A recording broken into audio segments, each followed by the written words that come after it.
ଯୋଶୁଆ 18 ପର୍ବ।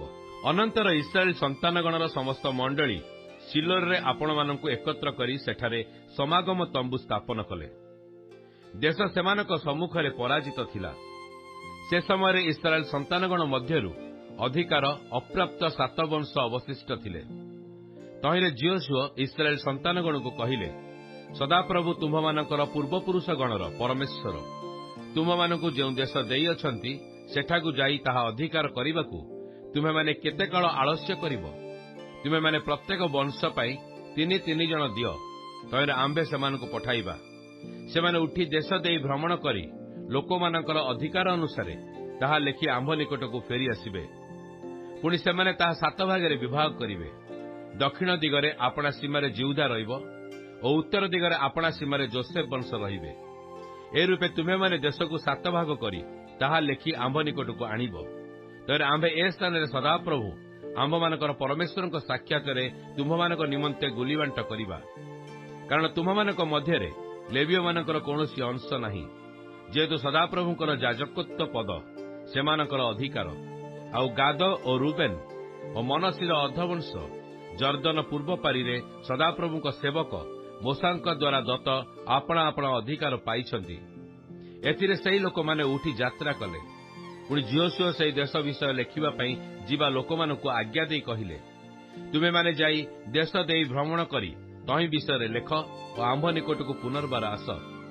ତହିଁରେ ଆମ୍ଭେ ଏହି ଶିଲୋରେ ସଦାପ୍ରଭୁଙ୍କ ସମ୍ମୁଖରେ ତୁମ୍ଭମାନଙ୍କ ନିମନ୍ତେ ଗୁଲିବାଣ୍ଟ କରିବା।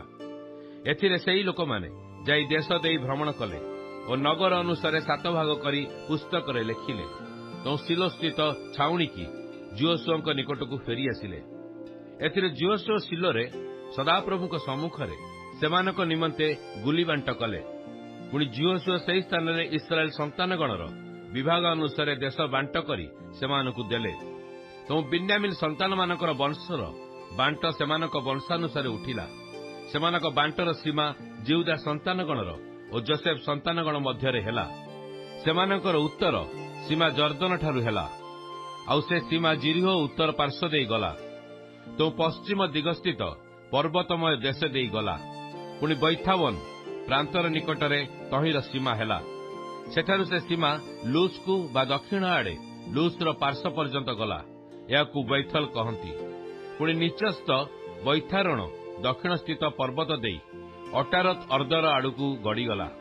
ସେଠାରୁ ସେ ସୀମା ଫେରି ପଶ୍ଚିମାଭିମୁଖ ହୋଇ ବୈଥାରଣ ଦକ୍ଷିଣସ୍ଥିତ ପର୍ବତ ଆଡ଼ୁ ଦକ୍ଷିଣ ଆଡ଼େ ଯାଇ ଜିହୁଦା ସନ୍ତାନଗଣର କିରିୟତ ବାଲ ବା କିରିୟତ ଜିରାମିମ ନାମକ ନଗର ପର୍ଯ୍ୟନ୍ତ ଗଲା।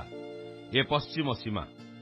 ପୁଣି ଦକ୍ଷିଣ ସୀମା କିରିୟତ ଜିଆରିମର ପ୍ରାନ୍ତରରୁ ଗଲା ଓ ସେ ସୀମା ପଶ୍ଚିମ ଦିଗରେ ବାହାରି ନିପ୍ତହର ନିର୍ଝର ପର୍ଯ୍ୟନ୍ତ ଗଲା। ଆଉ ସେହି ସୀମା ରଫାୟମ ତଳଭୂମିର ଉତ୍ତର ଦିଗସ୍ଥିତ ହିନ୍ନୋମ ପୁତ୍ରର ଉପତ୍ୟକା ସମ୍ମୁଖସ୍ଥ ପର୍ବତର ପ୍ରାନ୍ତ ପର୍ଯ୍ୟନ୍ତ ଗଡ଼ିଗଲା। ହିନ୍ନୋମ ଉପତ୍ୟକା ଦେଇ ଜିବୁସର ଦକ୍ଷିଣ ପାର୍ଶ୍ୱକୁ ଗଡ଼ି ଆସି ଏନୋନରେଲକୁ ଗଲା। ପୁଣି ଉତ୍ତର ଦିଗରେ ଫେରି ଐନେସେମସ୍ ନିକଟରେ ଗଲା।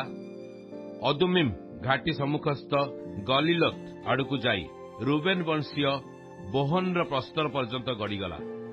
ପୁଣି ଉତ୍ତର ଦିଗରେ ପଦାଭୂମିର ସମ୍ମୁଖସ୍ଥ ପାର୍ଶ୍ୱ ଦେଇ ପଦାଭୂମିକି ଗଡ଼ିଗଲା ଓ ସେହି ସୀମା ବୈତ୍ ଅଗ୍ଲାର ଉତ୍ତର ପାର୍ଶ୍ୱ ପର୍ଯ୍ୟନ୍ତ ଗଲା। ଜର୍ଦ୍ଦନର ଦକ୍ଷିଣ ପ୍ରାନ୍ତସ୍ଥ ଲବଣ ସମୁଦ୍ରର ଉତ୍ତର ଉପସାଗର ସେହି ସୀମାନ୍ତର ପ୍ରାନ୍ତ ଥିଲା। ଏହି ଦକ୍ଷିଣ ସୀମା। ପୂର୍ବ ଦିଗରେ ଜର୍ଦ୍ଦନ ତହିଁର ସୀମା ଥିଲା। ଆପଣା ବଂଶାନୁସାରେ ବିନ୍ୟାମିନ ସନ୍ତାନଗଣର ଚତୁର୍ଦିଗସ୍ଥିତ ଏହି ଅଧିକାର ଥିଲା। ଆପଣା ଆପଣା ବଂଶାନୁସାରେ ବିନ୍ୟାମିନ ସନ୍ତାନଗଣର ବଂଶର ନଗର ଜିରିହୋ ଓ ବୈତ୍ ଅଗ୍ଲା ଓ ଏମକ କତ୍ସିତ୍ ଓ ବୈତ୍ ଆରବ୍ବା ସିମାରିୟମ ଓ ବୈଥେଲ ଓ ଅଦିମ ଓ ପାରା ଓ ଅଫ୍ରା କଫର୍ମୋନି ଓ ଅଫନି ଓ ଗେବା ଗ୍ରାମ ସମେତ 12 ନଗର, ଗିବିଓନ ଓ ରମା ଓ ବେରୋତ ଓ ମିପ୍ସି ଓ କଫିରା ମୋତ୍ସା ଓ ରେକମ ଜିଦପ୍ଲେଲ ଓ ତରଲା ଓ ସେଲା ଓ ଏଲଫ ଓ ଜିବୁସ, ଏହାକୁ ଜେରୁସାଲେମ କହନ୍ତି। ଗିବିଆ ଓ କିରିଥଇୟତ ଗ୍ରାମ ସମେତ ଏହି 14 ନଗର ଆପଣା ଆପଣା ବଂଶାନୁସାରେ ବିନ୍ୟାମିନ୍ ସନ୍ତାନଗଣର ଏହି ଅଧିକାର।